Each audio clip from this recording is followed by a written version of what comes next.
is we're going to talk about a court case that he's supporting and other things, FOI, for the next 40 minutes to an hour.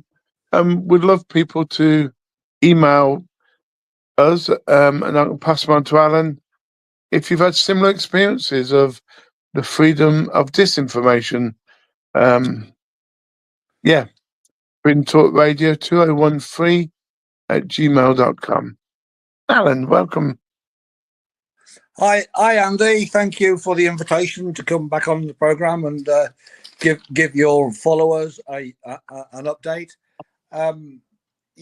Obviously the particular case I'm reluctant to talk about with reference numbers, but I can talk around about, and then we'll go through. And if there's any people out there, anybody out there that wants any information or further information, or indeed wants any help with freedom of information of their own, give me a shout via Andy. Yes, on Thursday last week, Thursday the 27th, I attended an upper tribunal virtual hearing with the upper tribunal. I won't name the judge. I won't name the reference number, because I don't want to lose out on this situation through contempt of court, because I know they would throw the contempt of court at me. But be patient with me, and I'll wend my way through. Yes, on Thursday at 10:30, I started a video conference hearing, and 20 minutes into the hearing by an upper tribunal judge, she said to me and the applicant is the appellant, or the appellant or the applicant is a third party. I'm not going to name him either, but I am the second respondent, and the information commissioner is a second respondent. By the way, the information commissioner office wasn't represented at this particular meeting. It just shows the contempt that the ICO have for me, because they want me out of the way. As Andy said in my introduction, I am the vexatious King of England, and I am the pain in their side, and I will continue to be the pain in their side for some time to come. But what happened on Thursday, she realized, she started to ask me questions about the previous decision notice, which I can give you. Because it is an upper tribunal decision that is in the public domain. And if people are interested, it is, the reference number is UA 2024-001149-GIA, and it was dated the 30th of December 2024. So this is the case that now is rumbling on. That's nearly, 24 December last year, and we're in the 5th month now, so 4th month rather. So, it's taken them 4 or 5 months to get to a hearing to have a legal argument, which I've got on this original reference number that I've just given you. And in the past 3 or 4 months, I have written to the Information Commissioner. I have sent hard copies. I've sent emails to the Information Commissioner and the Upper Tribunal, telling them, look, I am not being allowed a fair hearing on this particular hearing that's coming up, which was Thursday last, because I have not received the bundle. And I didn't realize. And she said, well, look, the judge, and I'm not going to name her, but I must admit that this is the first time I met this particular judge, and she is very good. And she said, well, look, we can't possibly have a hearing without you have received the bundle. She said, has the appellant? And she asked the appellant, and the appellant said, yes, my lady, I've received the whole of the bundle. And he would do, because he was the appellant. But listen to this. There are 650 documents in this particular bundle.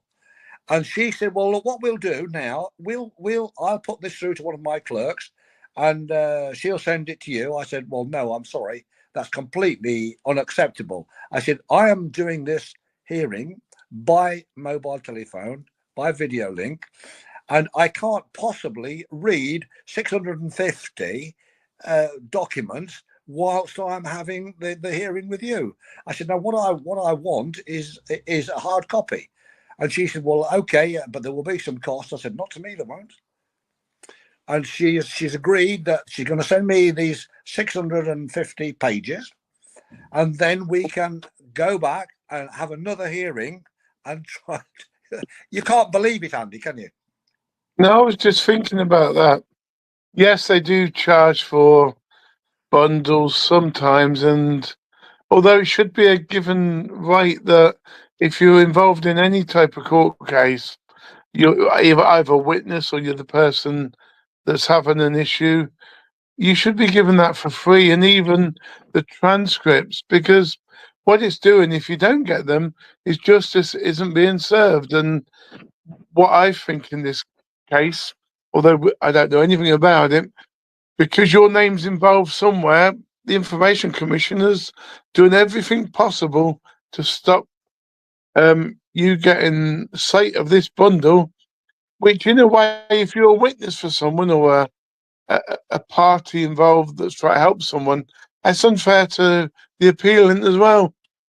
Yes, absolutely. Well, the applicant is a guy who lives in Australia, and he is a smashing guy, and I'm supporting him via the fact that I am the second respondent. The first respondent in the case is the Information Commissioner, but he wasn't ready for that hearing.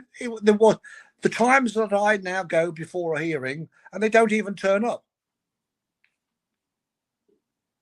Ridiculous.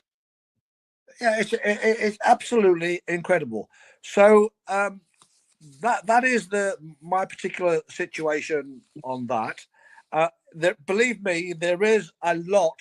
There's a bigger story in there which I possibly could give you, but I'm not particularly. I don't want to run the gauntlet with the upper tribunal, because I'm sure they would say that I was in contempt of court because I was discussing. I mean, I can talk about that particular upper tribunal, 30th of December, and the reference number, because it's in the public domain. But the fact that my hearing on Thursday is not in the public domain, it is alive. Although it was adjourned, it's still live. And yeah, I mean, obviously, I was going to ask you, what was the issue that you're in court or the other person, but now, because it's live, we can talk about that some other time. Absolutely, yeah.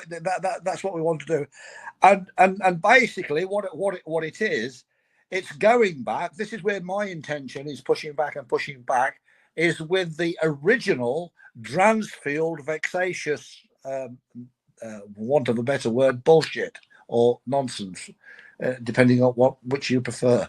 That goes back 10 or 15 years, and people are still using it.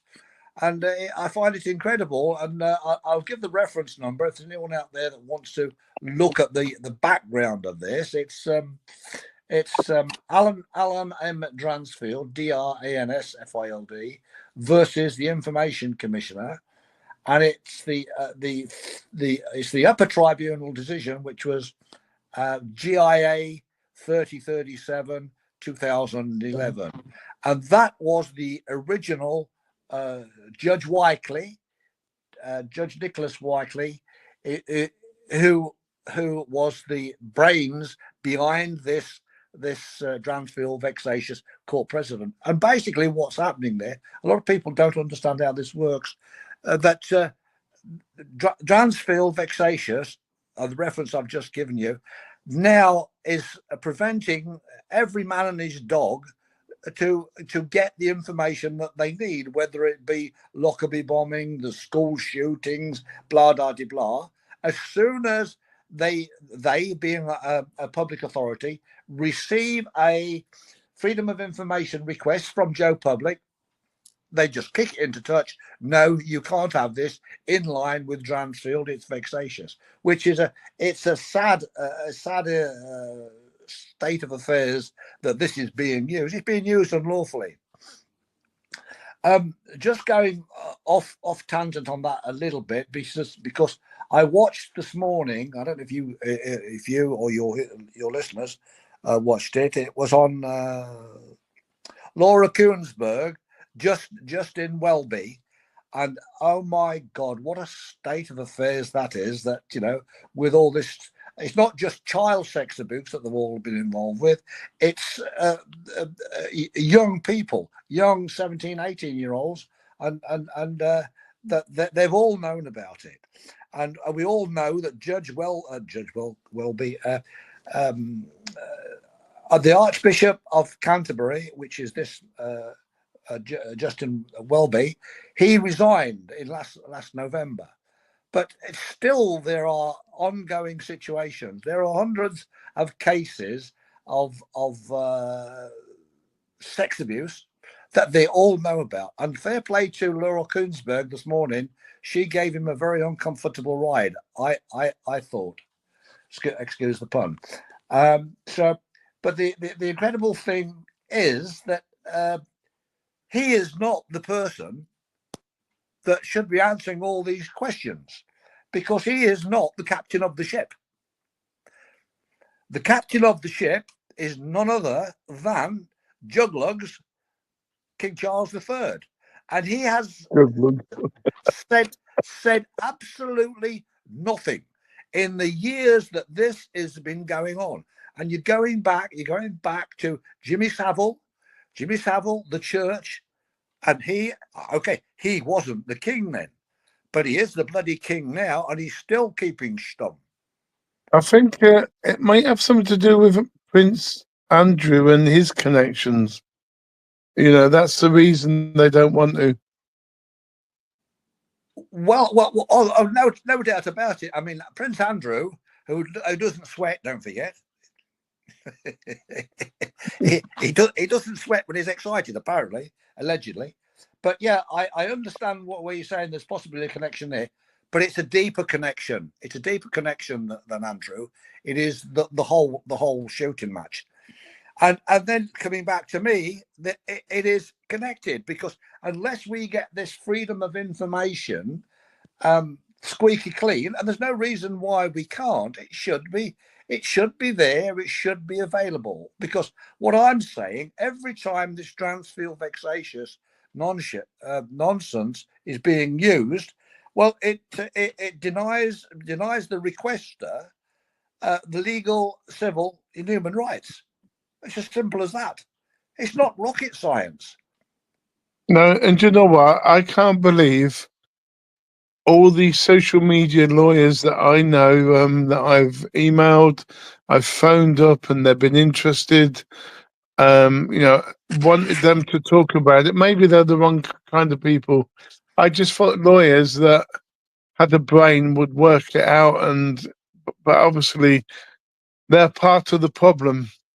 But we need somebody somewhere to fix this mess.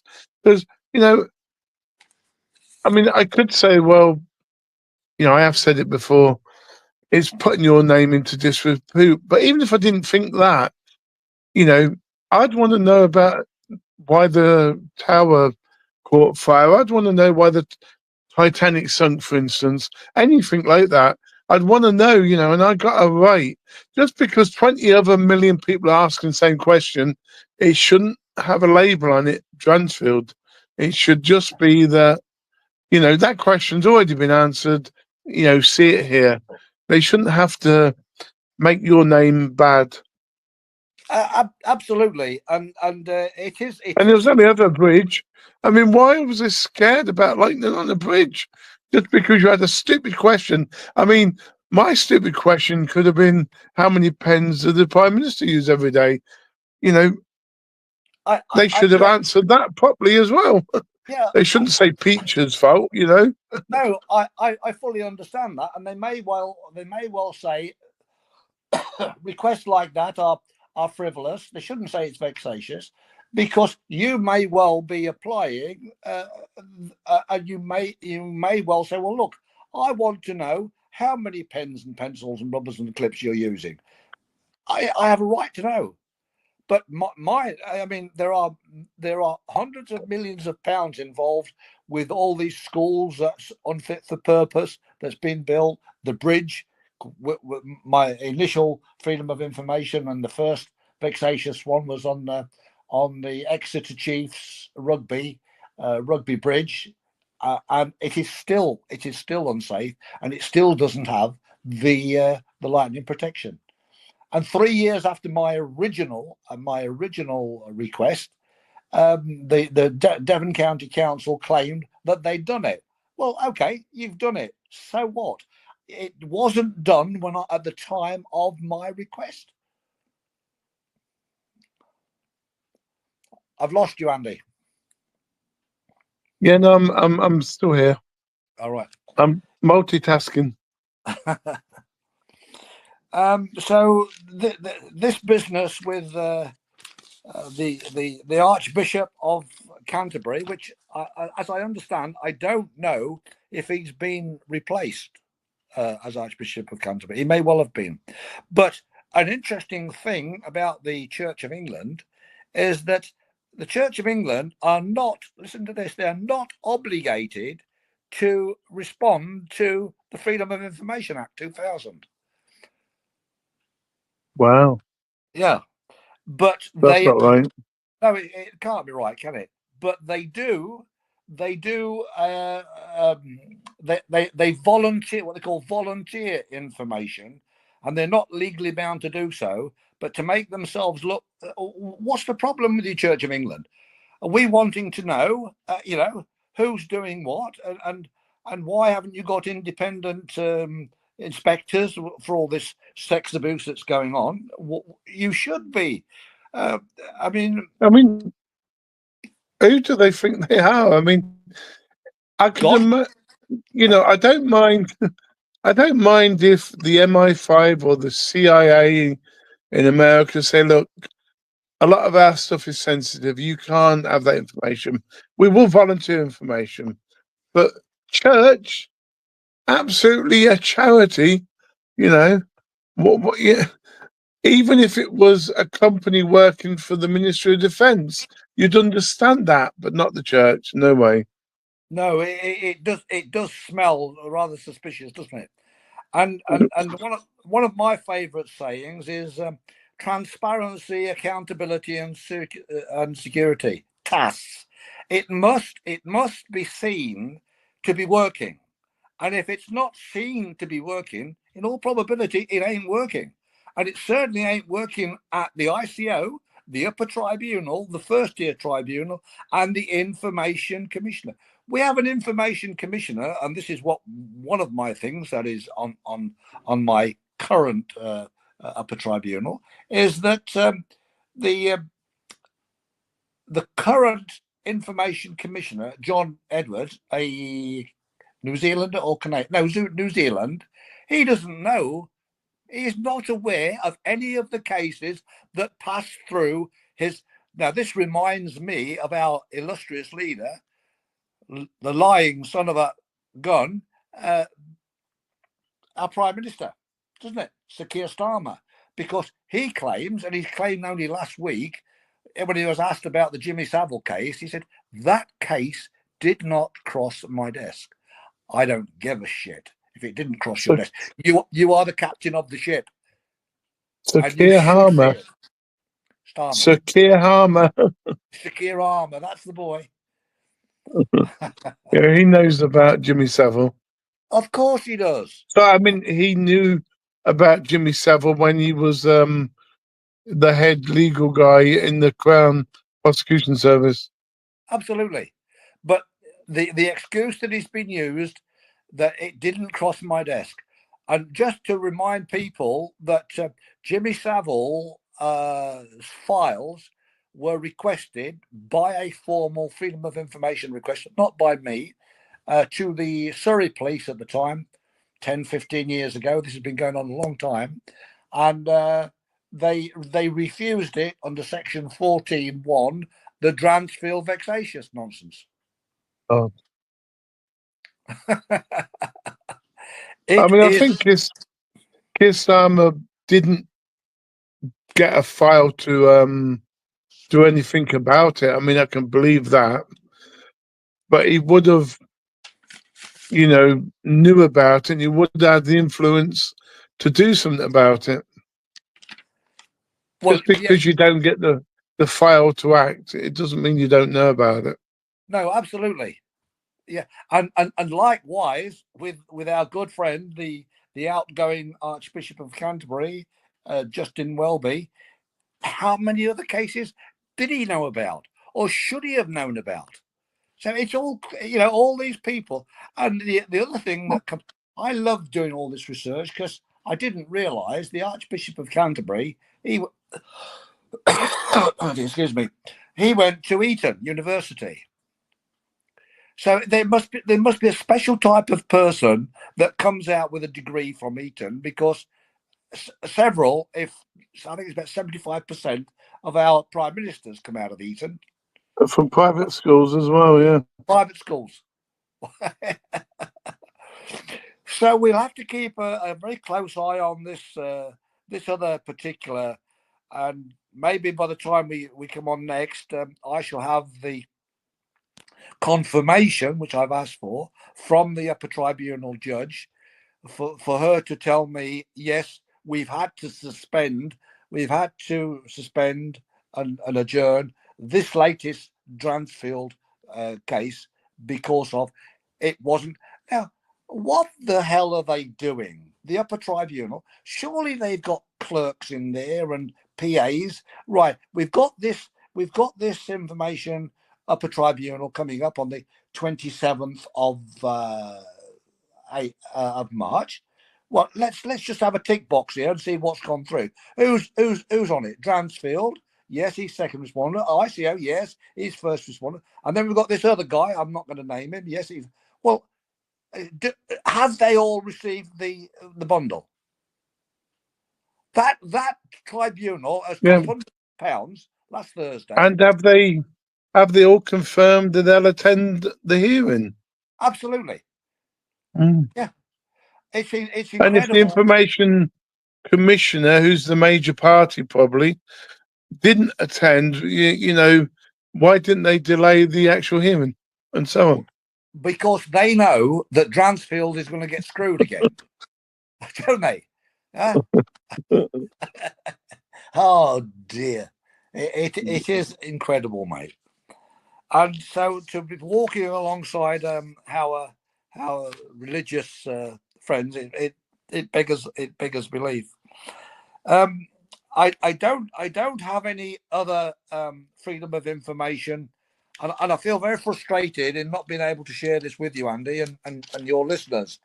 But we will be able to within a couple of weeks. The sooner she comes back to me. But I fear, and I can say this without fear of a problem. I do believe that it will be washed under. I won't receive the confirmation of an adjournment, and they will probably come back, or we won't even get a new hearing date. But we shall have to wait and see. Well, look at it a different way. She's somebody that hopefully don't know you. She's probably a good judge in her own right. But then obviously when she goes away and wonders why you haven't got the bundle, that's when the problems may sink in, or she might get pressured to obviously what you've just said. So, but that shouldn't work like that in justice, surely. Well, no, absolutely not, mate. And I'm on record that I clearly state that the problems in the UK, they're not isolated. Everything is screwed up. The police authorities up and down the land, central and local government up and down the land, the Ministry of Justice, the Ministry of the Department of Transport, National Health Service, blah blah blah. They are all unfit for purpose. For want for a better description, unfit for purpose. Now yeah, my gut feeling she should send you that letter. You will get the bundle.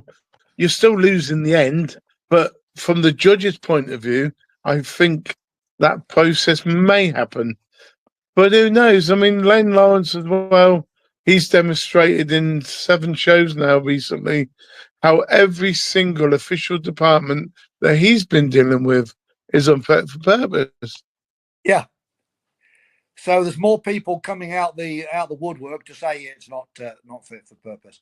And the good thing is, I keep in touch with Len, and I can say he's a buddy of mine, and he's a nice guy, and he's blowing the whistle hard and loud against, isn't he? He's had a lot of trauma, in his accident as an airline pilot, and I don't know how he managed it. He lost his wife, but I've never said this to him because I didn't want to offend him, but I don't mind saying it on air now. What a miserable bloody wife he must have had to, see a guy that's not well and then suddenly shoot off and take all his money and don't care what happened to him. I mean, what a bitch. What a big bleep. Absolutely. Well, I'll tell him tonight, and I'll say, look, I've been talking to Peter about you. And he said, oh, if you do talk to him next time, by the way, tell him I forgot a show last week. I literally didn't even remember we had one book last week. But I've emailed him and he hasn't replied. you won't offend him. He's such a nice lad, and it's nice to see that he's making headway. He really is. And yeah, she must have been a bitch because she saw an opportunity, and she must have been working with bitches.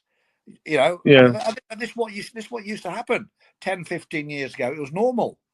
Len lost out, and his kids lost out. Yeah. That's very yeah, she split up the relationship. She stopped the father seeing the kids. She ran off with all his money. I hope she's listening to this. She'll think I'm vexatious, won't she?